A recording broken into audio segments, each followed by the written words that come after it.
Hello दोस्तों, आज की इस वीडियो में मैं आपसे डिस्कस करने वाला हूँ कि अपनी बैलेंस शीट के अंदर जो हमारे क्रेडिटर और डेब्टर्स होते हैं, हमें किन लोगों को पैसा देना है और किन लोगों से पैसा लेना है। क्या होता है, कभी कभी हमारे बैलेंस शीट के अंदर कोई सन्नी डेब्टर है, हमारा सन्नी डेब्टर क्रेडिट साइड भी आ रहे हैं और डेबिट साइड भी आ रहे हैं। ऐसे ही अगर हमारा सन्नी क्रेडिटर वाली कोई पार्टियाँ हैं, वो क्रेडिट साइड भी आ रही हैं और डेबिट साइड भी आ रही हैं, तो हमें कन्फ्यूजन रहता है कि हमें किसको पैसा देना है और किससे हमें पैसा लेना है। आज की इस वीडियो में हम वही कवर करने वाले हैं, जिससे आपको समझने में आसानी हो सके कि हमें किस पार्टी को पैसा देना है या हमारा किस पार्टी पर पैसा निकल रहा है। तो आइए हम वीडियो को शुरू करते हैं। गेटवे और टैली पे आने के बाद हम बैलेंस शीट पे आएंगे।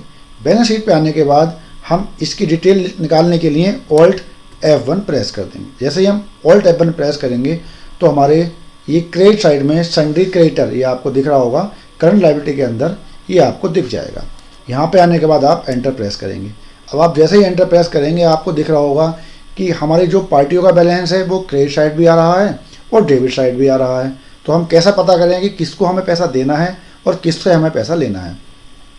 तो जिन पार्टियों का हमारा क्रेडिट साइड में पैसा आ रहा है, जैसे आप मेरी पहली पार्टी आप देखेंगे 3,48,423 रुपये, और नीचे आप देखेंगे 36,143 रुपये, 2,44,664 रुपये। ये जो पैसा है क्रेडिट साइड का, इन पार्टियों से हमने परचेज की हुई है।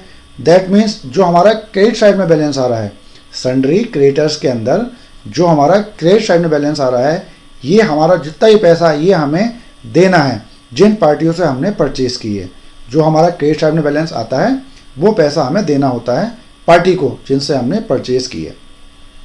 और जो हमारा डेबिट साइड बैलेंस आ रहा है, दैट मीन्स ये पैसे हमने एक्स्ट्रा दिए हुए हैं पार्टी को जिनसे हमने परचेज की है। जितना हमारा माल आया, माल हमारा कम का आया और पेमेंट हमने ज़्यादा दे दी, तो हमारे डेबिट साइड खड़ा हो गया, आउटस्टैंडिंग खड़ी होगी कि हमने पार्टी को इतना एडवांस पेमेंट दे दिया है। अगर हम उस पार्टी से काम लगातार करते रहेंगे तो हमारे जो भी हम परचेज करेंगे उसमें बैलेंस एडजस्ट हो जाएगा। अगर हम काम नहीं करेंगे तो ये पैसा हम अपनी पार्टी से ले लेंगे जिससे हम परचेज करते हैं।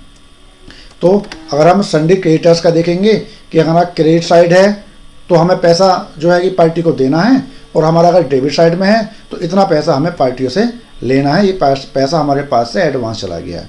तो इस प्रकार से तो हम सन्ड्री क्रेडिटर्स के अंदर जान सकते हैं कि क्रेडिट साइड में हमें देना होता है और डेबिट साइड में पार्टी को एडवांस चला जाता है, उससे हमें लेना होता है। अब आप एस्केप की प्रेस करके बाहर आएंगे और अब आपको आना है करंट एसेट्स के अंदर। इसके अंदर आपको दिखाई देगा सन्ड्री डेब्टर्स। जैसे आप सन्ड्री डेब्टर्स के अंदर आएंगे तो आप देखेंगे यहाँ पे भी कुछ पैसा हमारा क्रेडिट साइड में आ रहा है और कुछ पैसा हमारा डेबिट साइड में आ रहा है। तो यहाँ पे जो हमारा डेबिट साइड में पैसा आ रहा है, ये पैसा हमें पार्टियों से लेना है। क्यों? क्योंकि हमने इन पार्टियों को सेल की हुई है, मतलब उधार में माल दिया हुआ है, तो ये हमारा पैसा जो है कि खड़ा हुआ है, तो ये पैसा हमें पार्टी से लेना है। जैसे पहला है जैसे 1,36,664 रुपये, 1,02,908 रुपये। जो ये जितना भी डेबिट साइड में बैलेंस आ रहा है, ये हमें पार्टियों से पैसा लेना है। हमने इनको माल उधार दिया हुआ है।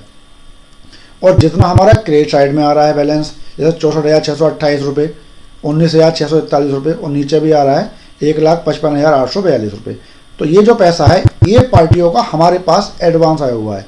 जो हमने सेल की, माना 50 रुपये की सेल की, इनके पास से हमारे पास 100 रुपये आ गए, तो हमारे जो 50 रुपये एक्स्ट्रा खड़े हुए हैं वो हमारे क्रेडिट साइड में आ जाएंगे।